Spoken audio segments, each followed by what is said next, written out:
This is Sophie Lawson from sophielawson.com, and this is episode 78 of the Sophie Art Podcast, which is a little podcast that I do about the art and things. And this one is an About The Tings episode, and I'm going to be talking about a meditation experience, which was really, it's stuck with me ever since. And it was probably about 2 months ago now, and it's stuck with me, so I'm going to talk about it. I got no notes for this one, so I don't know what I'm going to talk about. I'm just going to talk about it. But there is a little bit of something to talk about first, which is, well, you can find show notes and everything at sophielawson.com, but if you go to the website at the moment, it kind of doesn't exist, because during the week something happened and the website sort of disappeared. So I've put it back, I've fixed it, but it's just a complete mess at the minute. So what I'm going to do, I'm actually going to pretty much just simplify the website and start again from scratch. So hopefully it won't mess up the podcast, but if you're listening on like iTunes or Apple Podcasts or Stitcher or anything, the feed might go a bit funny for the moment, and I've limited it to the 3 latest episodes. So if you want to hear all the other episodes, it's probably best to go on YouTube at the minute at youtube.com/Sophie Lawson. And straight after this podcast, I'm going to record episode 79, because I'm going to talk about what happened with the website and stuff. Because even though it was kind of a bad thing, it's going to be amazing. So I'm going to talk about that in the next episode. But this one is about meditation. And that means it is time to jump into it. Little Dennis is in his bowl. So today we have little Peter the penguin. Actually, Peter the penguin should do that. So little Peter, boing. It's quite funny. It's just little puppets. I like puppets. Little puppets.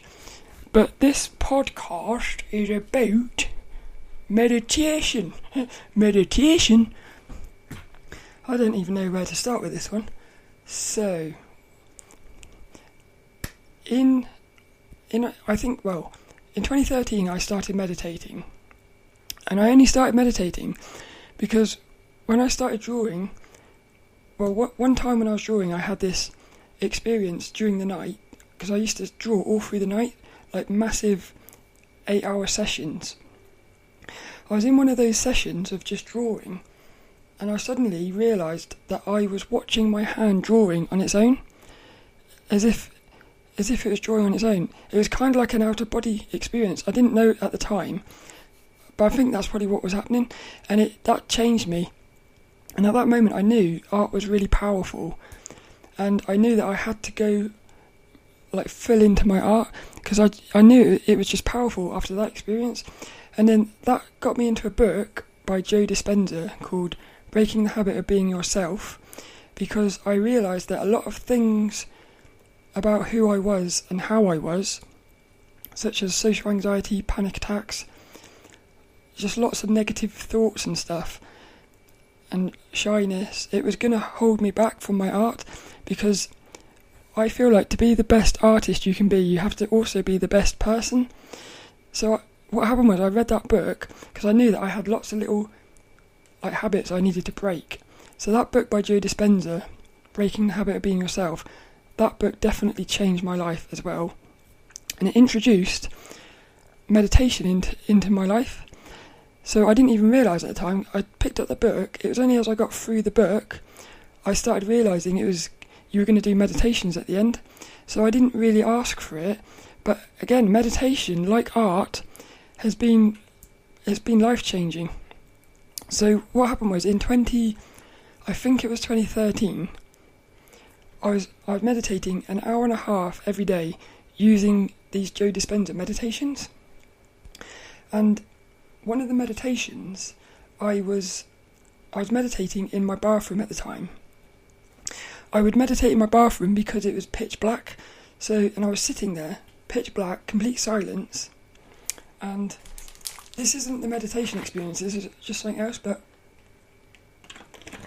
what happened was, it was pitch black, but in my head, as I was meditating, I could clear as day see my bathtub, which was in front of me. So it was as if I had turned the lights on. I could see clearly my bathroom, even though it was pitch black and my eyes were shut and stuff. And suddenly this creature, well, it was a human, but it was like a really haggard witch. It's the scariest thing I've ever seen. It started coming out of the bath, like that, and I was terrified, but I just thought, I've got to stay here. So I kept inside of that meditation. I stayed there for the whole hour and a half, and this thing just went on for ages. And yeah, it was the scariest thing I've ever experienced. When I came out of that meditation, I was covered in sweat. I was still really scared, and what happened was, for the next 24 hours, I suffered really bad panic attacks. And the thing was, I thought I'd gotten over those panic attacks, but when I went to work that night, it was as if I'd gone backwards in time by like 5 years or something, back to this, like, suffering from panic attacks.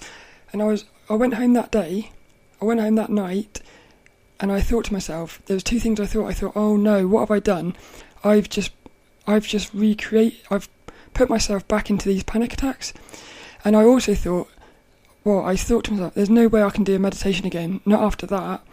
But what I did was, I said, I've got to meditate. I don't know why, I just thought, I've got to go in there and meditate. So I forced myself back into this meditation, again in the bathroom, same place. Again, this creature comes out, and I'm thinking, oh God. But it was different this time, and then I can still clearly see it. And again, this was all crystal clear visions. What happened was, this fear creature sat next to me over here, and there was a complete identical creature to this. This fear one was black.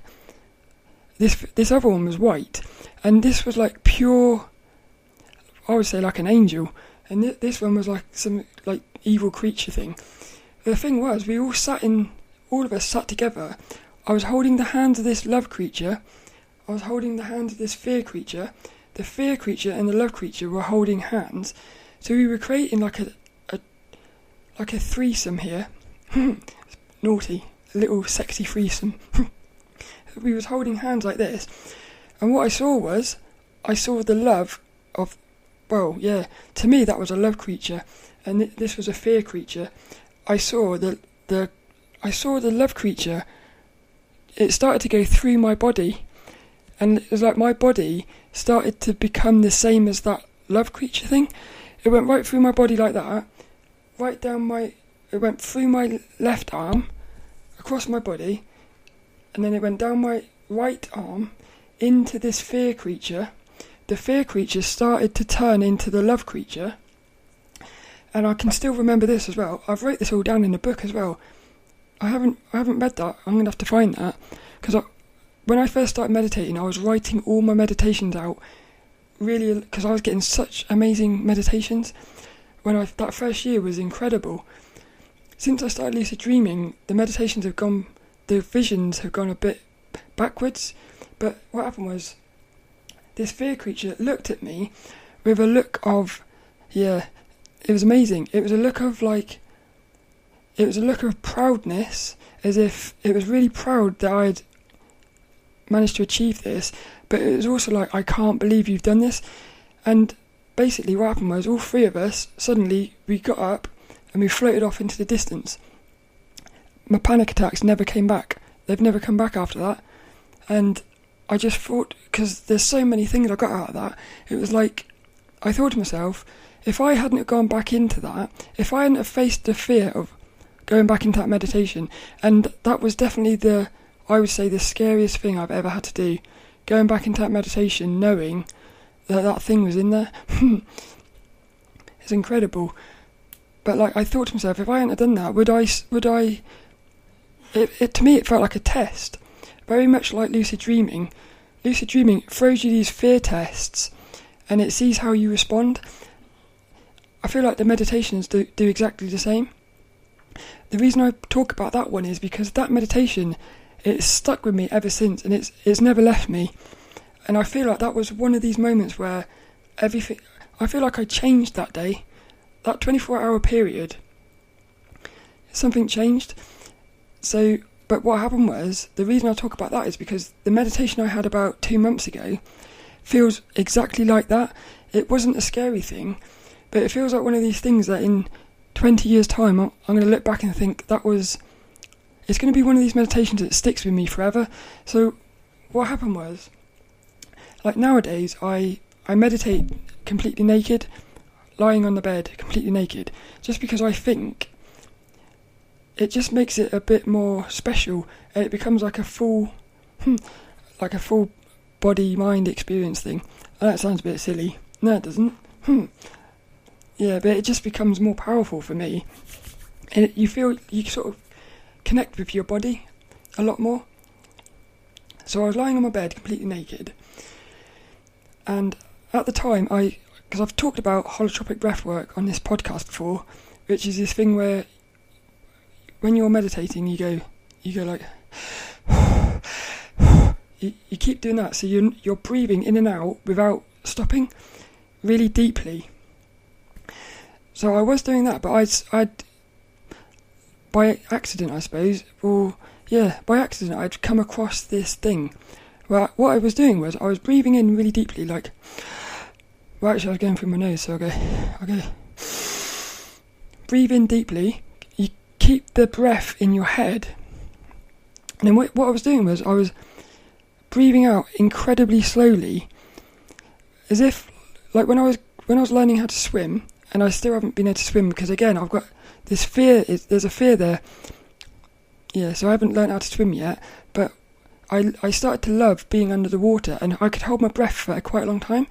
So I thought, in this meditation, I'm going to hold my breath just to see how long I can hold it. It was just for fun, really.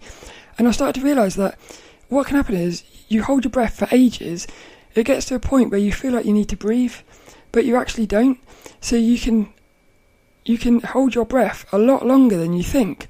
And then what happens is you're holding your breath, and suddenly it will go tingly, and you'll feel this weird sensation inside, which is just like what happens with the holotropic breathwork. After about 15 minutes of holotropic breathwork, you start to feel these weird tingly feelings and stuff. And the reason you do that is because you can experience like psychedelic experiences just from your breath.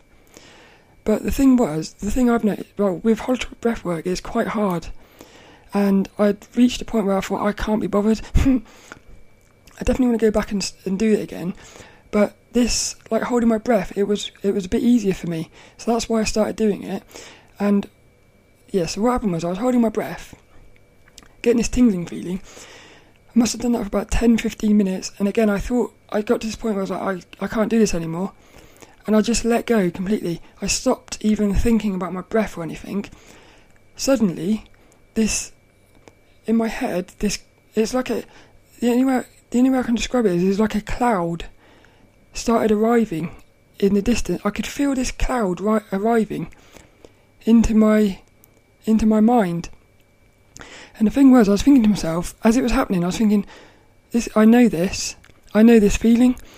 So, when I was little, up until about the age of 14, the last one I can remember is I was ill, and I had a Sega Mega Drive, and I remember being in bed ill, playing Cosmic Spacehead, which was a video game on the Mega Drive, and that would have been around 1993 or 1994. So I would have been about 13 or 14. That's the last time I can remember this happening. But what would happen is, as a child, every time I was ill, I would love it because I would go to sleep and I would have these dreams I'd have a dream of, it was a little cube. I'd see it in 3D space, a little cube and a big cube. And it's weird. It's hard to explain it, but it was as if, because it was like I was floating out here, looking at these two cubes, but at the same time I was the cubes. It's weird, but the cubes were, there's a word for it, I can't think of what it is, but there's this thing you get where you can taste colours, smell sounds, basically all your senses get mixed up, which is quite weird. So you can taste colours and things like that, or food, like tastes, will be like a colour. It's trippy, and that's why I used to love it as a child, because it was incredible. But it would also have with it this feeling of, I can't even explain it. It's a feeling. The only way I can describe it now is it's a feeling of as if you're hugging something, which you can't possibly ever stop hugging it enough. In other words, you're hugging it and you can squeeze it, but you're never going to be able to squeeze it enough. So you can just keep squeezing it and squeezing it. It's like a never-ending hug. It's incredible, that feeling. I thought it was only from my dreams. I thought it was like this special thing from my childhood. And in fact, I had actually forgotten about it until I started lucid dreaming. Well, what happened was I went to my Reiki healing session. Again, I never planned to do it. I had a Reiki session, my first one.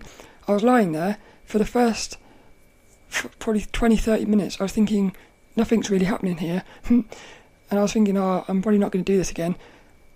Right at the very end, suddenly that feeling of hugging, that never-ending hug, that feeling, it came into me. And I was lying there, fully aware that I'm lying on the bed, with this feeling there, and I just thought to myself, what the... In that moment, I knew, one, Reiki healing there's something going on, and I also knew that I was going to keep doing it, because it was incredible. And since that, I've had 5 or 6 Reiki sessions, and each one is completely different. I've had some where I'm lying there, and I'm bursting into laughter, uncontrollable laughter, but I feel like I have to keep it in. And I've actually said to my Reiki healer, I keep saying, I've got this feeling that I want to laugh, but I'm embarrassed. And she said, let it out. I feel like, again, if I can let out laughter like that, if I could laugh in front of somebody like that, because I know it's going to be this just incredible laughter, I'm keeping it inside, and it's as if something wants me to get it out, because I think if I can do that, then I can maybe start laughing around people. Again, I feel like everything, all these different sort of spiritual things, there's something behind it, definitely, that is trying to help you grow. I know that. So what happened was, that meditation, I'm lying there completely naked, that cloud comes along with that feeling. It was that same feeling, and I was thinking, oh my goodness, because I thought, well, I'd never experienced it in a meditation before. So I'm lying there on the bed, fully aware that I'm in the bed, and this feeling's here, and I started to feel that sort of hugging feeling. But the weird thing is, in a lucid dream, 9 times out of 10, if I become lucid and I feel something, if I put my awareness on that thing, 9 times out of 10 that'll break the dream and I'll pop out of it. Yeah, it's like you have to be in a lucid dream. You have to be aware of being in a lucid dream, but you have to somehow not get involved in it. It's quite weird. You have to be like an observer of the dream, because the minute you start trying to get, the minute you sort of become aware that you're in the dream and asleep, well, that's it. The minute you become aware of your physical body in a lucid dream, you'll pop out into your physical body. The weird thing is, the same things happen in a meditation. If I'm ever in a meditation and I'm having a vision and I become aware of my physical body, I will pop out of the vision. So it's this weird thing where you're aware that you're lying on the bed meditating or having a lucid dream, but you mustn't put your focus on your body, because otherwise you will pop into your body. So it's weird. You have to sort of, it's like you're in this middle bit where you've got to somehow keep yourself in the middle bit. It's quite weird. What's really strange is this meditation, I'm lying there, that feeling starts to come in. I put for some reason, I put my awareness on my body. I'm thinking to myself, I'm lying on my bed. I didn't pop out of it, and I stayed there for at least 20 minutes in the middle of this incredible feeling, which I'm not going to be able to explain, but I'm going to do my best. But the thing was, I was fully aware of my body as well, and somehow I didn't pop out of my body. Again, that's quite hard to explain, but it was as if I was in the two places at the same time. It's as if I was fully in my body and fully in this experience, which I've not experienced that before. So this experience, well, it's stuck with me, and I've tried to talk about it in my head, and I can't really even do that. The only way I can describe it is, imagine you was like this little creature on the edge of a balloon, and you're fully aware of existing on this balloon, and then somebody starts blowing up the balloon. So you're this little creature on the balloon, and you can feel the balloon expanding. This is where it gets a little bit weird. The balloon's expanding, and you can feel the balloon expanding, and you're thinking to yourself, this balloon's going to pop in a minute. But it never popped, it just kept on expanding. It was a never-ending expanding. And what was happening was, I was fully aware of my breathing. Every time I breathed, so I would go, every time I breathed out, it was as if this thing was expanding. So every breath out is expanding. And I kept thinking to myself, there's no way it can expand anymore. It kept expanding. And it was not going to stop. And it's funny, the only reason it stopped is because my landlord knocked on the door, because he come round to collect his rent, and I had to get up because I was naked. If I hadn't been naked, I probably would have stayed there, and it would have been interesting to see if he would have come in, got the money, if I could have stayed there. I think, I spoke to my Reiki healer about this, because I was trying to work out what was going on, and she started laughing, because she said, well, you'd probably still be there. I think I would have. If he hadn't knocked on the door, I probably would have stayed. I would have stayed there forever. And it makes me think, people who have like a near-death experience or something, they talk about going to this place of the light or whatever, and they say that they don't want to come back because it's so amazing. I can totally see that now. I can totally imagine if you're feeling that sensation when you die, there's no way I'm coming back from that.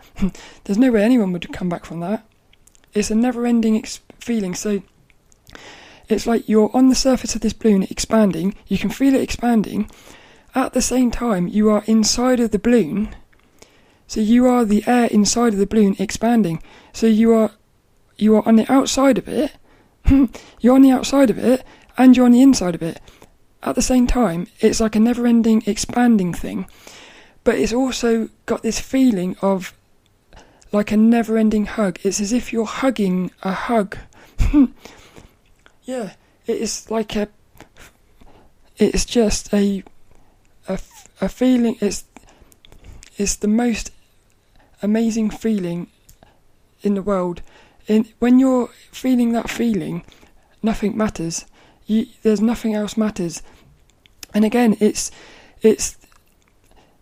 so you got this feeling of like expanding as if it's never gonna. I think what's happening is, it's whatever it is expanding inside of itself. So that's why it's never going to stop expanding, because it's expanding into itself like a loop, like a donut, I'd imagine. So in other words, yeah, but it's weird. It's like, imagine you're playing a piano, and you're playing a key, and it goes bum, bum, bum, bum, bum. It's getting higher and higher. At some point, it reaches a point where it can't get any higher. The thing is, this sensation, it's never going to reach that point. So somehow it's going to never stop getting higher, which is like an infinite. It's weird. But the thing is as well, that feeling of like being hugged is also expanding. So you're feeling this feeling of love, really. you're feeling this feeling of love as if you're being hugged, and at the same time you're hugging. So you're feeling that feeling of love, but that feeling of love is also getting more and more intense. And again, you just think to yourself, this feeling of love can't get any more amazing. And yet every breath is getting more and more. It's amazing. I came out of that meditation, the landlord was there, and like I got up out of bed, put my pyjamas on, my night dress. I still had that feeling in sort of my head, so I was like in this weird place. I gave my landlord the money, and I wasn't really with it. I got back on the bed. I wanted to get back into it, but I almost didn't have to.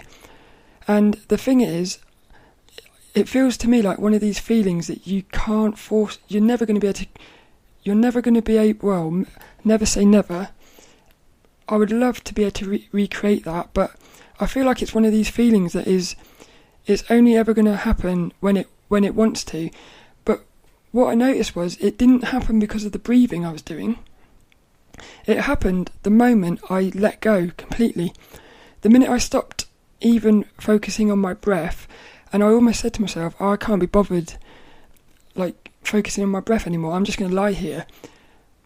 It was in that moment that the cloud of this feeling approached.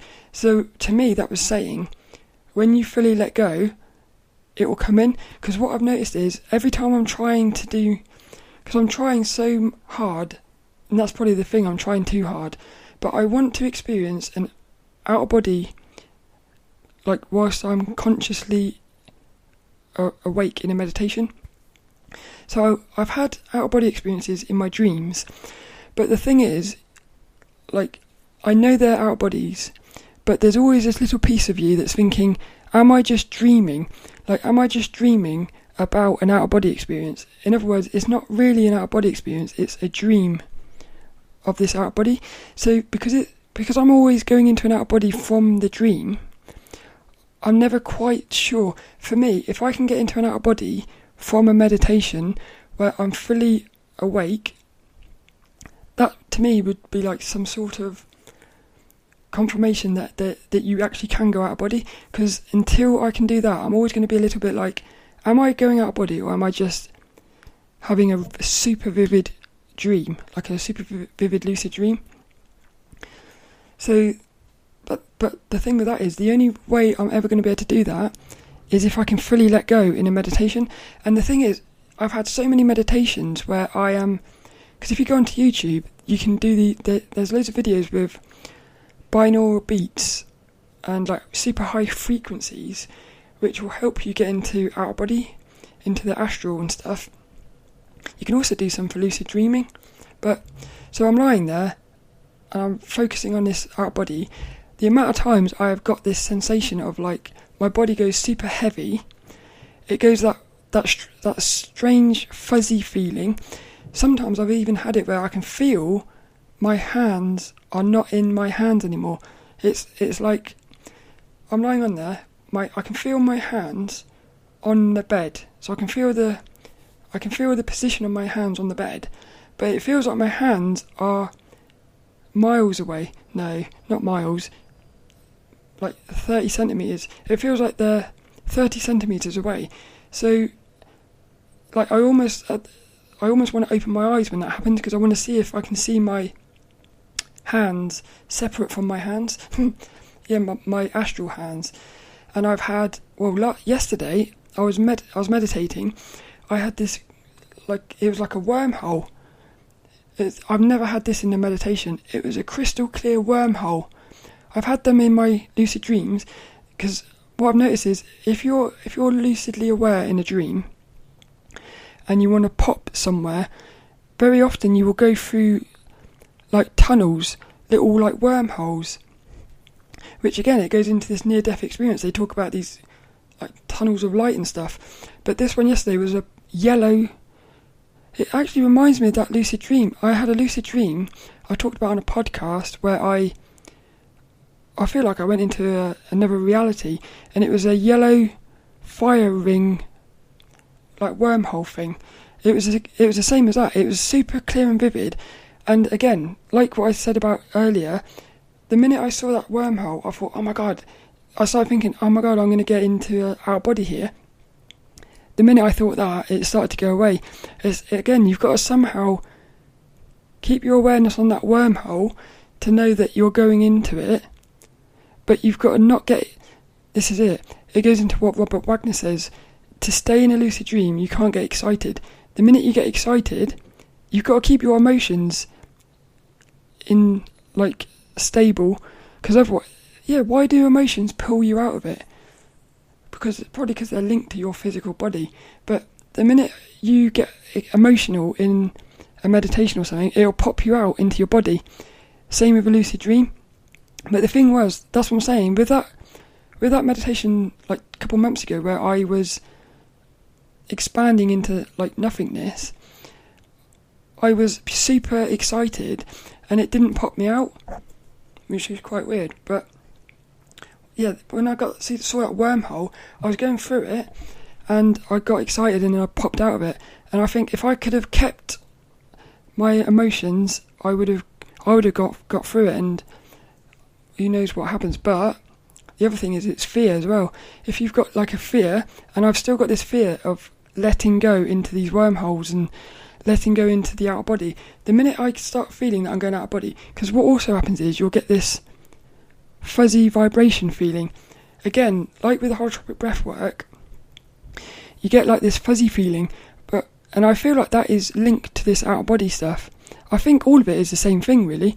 It's your spirit and it's something to do with your spirit body. Probably the vibrations are frequencies and stuff, but yeah, like if I'm in a meditation and I start to feel that vibration, because I know that I'm really close to going out of body, I actually start to get a little bit scared, because I don't know what I'm scared of. I'm scared of not knowing what's going to happen.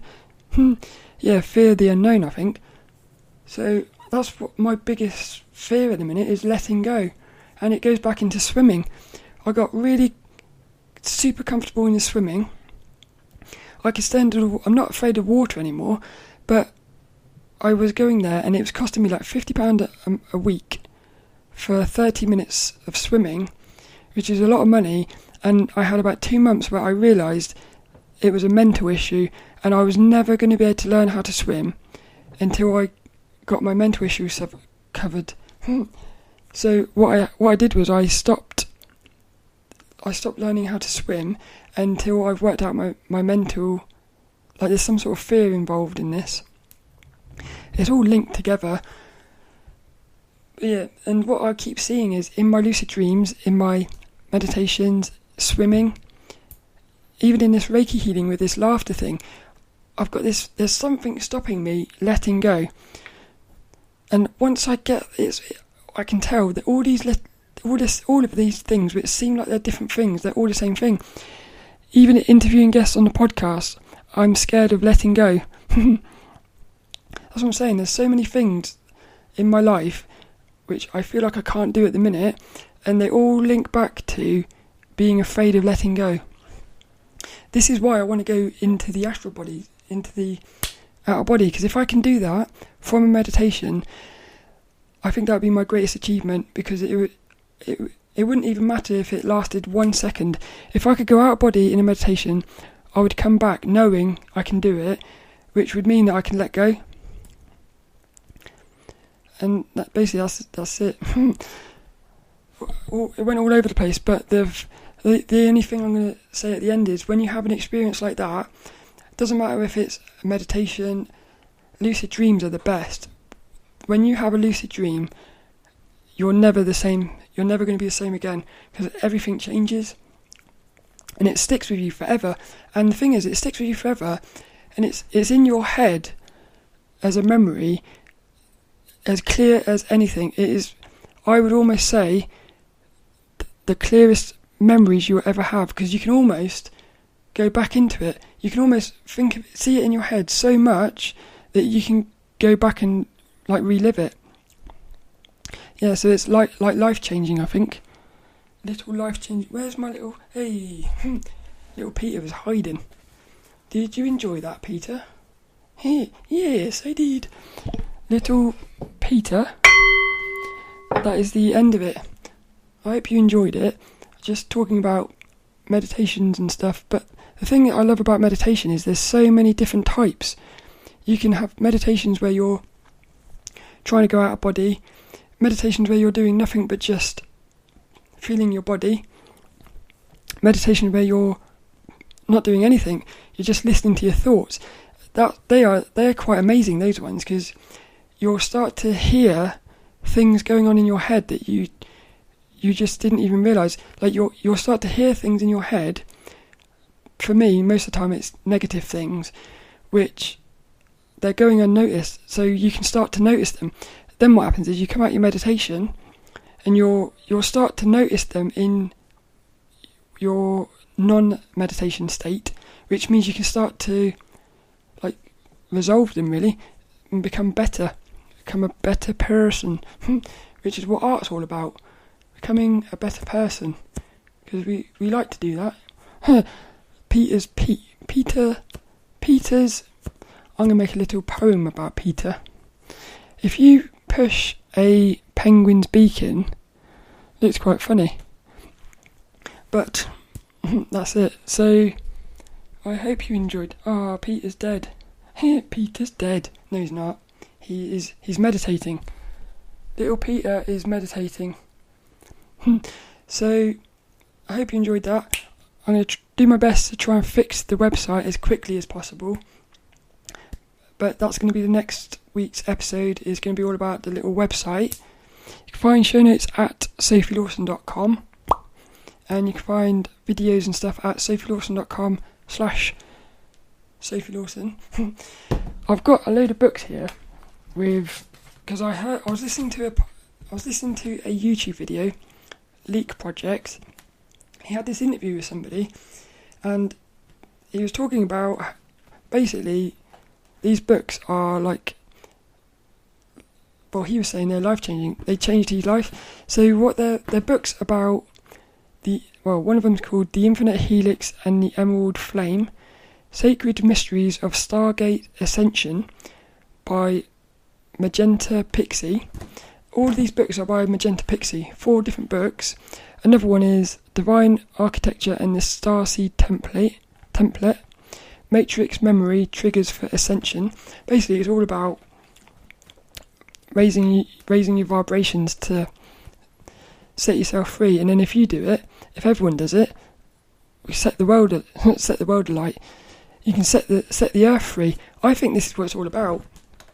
I think the earth wants us to evolve because then it can evolve, because we're all part of the earth. But there's one here called Masters of the Matrix, Becoming the Architect of Your Reality and Activating the Original Human Template. He was talking about these books. I'll put a link in the description. They sound amazing. And basically what it is I think Magenta Pixie channels like spirits or something. Yeah, basically, I don't know enough about it to talk about it. All I know is that when he was talking about it on the video, it sounded amazing. What I'm going to do is I'm going to pick an inspirational quote from in this book. So I'm going to flip through a random page of Masters of the Matrix by Magenta Pixie. First little thing that pops out at me, I will read, and that will be this week's inspirational quote. So it says, if you are on a conscious spiritual path to awakening, enlightenment and ascension, you will feel that sense of absolute decision about this point in your life. When we say absolute decision, we mean the moment where you feel that your life has already been decided. No, that's not going to be good, is it? We need an inspirational quote that is going to be amazing. What about if we do? This week's inspirational quote will be... There we go, this one will do.